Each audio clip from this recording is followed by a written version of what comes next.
Hi guys, so it's Grace Shield here, and we're going to be reading The Night at Dawn by Mary Pope Osborne, which is a Magic Treehouse book. So if you have one of these, take it on out and we can read the first chapter together. Alright, so the first chapter is The Dark Woods. Jack couldn't sleep. He put his glasses on. He looked at the clock. 5:30. Too early to get up. Yesterday so many strange things had happened. Now he was trying to figure them out. He turned on the light and he picked up his notebook. He looked at the list he made before going to bed. Found tree in woods. Found lots of books in it. Pointed out pterodon picture in book. Made a wish. Went to time of dinosaurs. Pointed to picture of Frog Creek woods. Made a wish. Came home to Frog Creek. Jack pushed his glasses into place. Who was going to believe any of this? Not his mom or his dad or his third grade teacher, Miss Watkins. Only his 7-year-old sister, Annie. She'd gone with him to the time of the dinosaurs. Can't you sleep? It was Annie standing in his doorway. Nope, said Jack. Me neither, said Annie. What are you doing?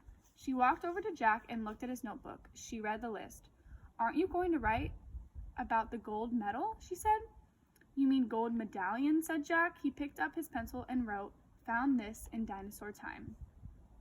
Aren't you going to put the letter M on the medal, said Annie. Medallion, said Jack. Not medal.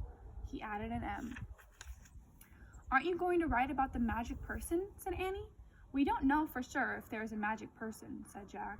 Well, someone built the treehouse in the woods. Someone put the big books in it. Someone lost some gold medal in dinosaur time. Medallion, said Jack for the third time. And I'm just writing the facts, the stuff we know for sure. Let's go back to the treehouse right now, said Annie, and find out if the magic person is a fact.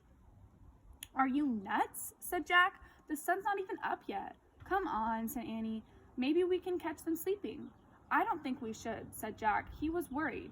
What if the magic person was mean? What if he or she didn't want kids to know about the treehouse? Well, I'm going, said Annie.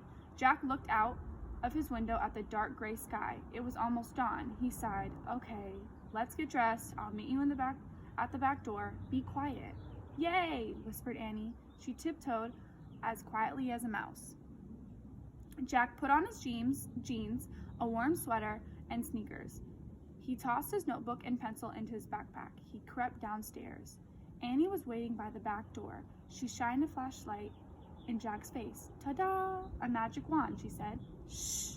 Don't wake up Mom and Dad, whispered Jack. And turn that flashlight off. We don't want anyone to see us. Annie nodded and turned it off. Then she clipped it onto her belt. They slipped out the door into the cool early morning air. Crickets were chirping. The dog next door barked. Quiet, Henry, whispered Annie. Henry stopped barking. Animals always seemed to do what Annie said. Let's run, said Jack. They dashed across the dark, wet lawn and didn't stop until they reached the woods. We need the flashlight now, said Jack. Annie took it off her belt and switched it on. Step by step, she and Jack walked between the trees. Jack held his breath. The dark woods were scary. Gotcha, said Annie, shining the flashlight in Jack's face. Jack jumped back and he frowned. Cut it out. I scared you, said Annie. Jack glared at her. Stop pretending. This is serious, he whispered. Okay. Annie shined her flashlight over the tops of the trees. Now what are you doing? Said Jack. Looking for the treehouse. The light stopped moving. There it was, the mysterious treehouse at the top of the tallest tree in the woods. Annie shined her light at the treehouse and then down the tall ladder, all the way to the ground. I'm going up, she said. She gripped the flashlight and began to climb.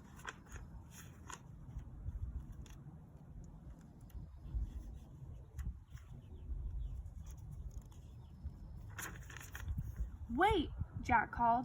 What if someone was in the treehouse? Annie, come back! But she was gone. The light disappeared.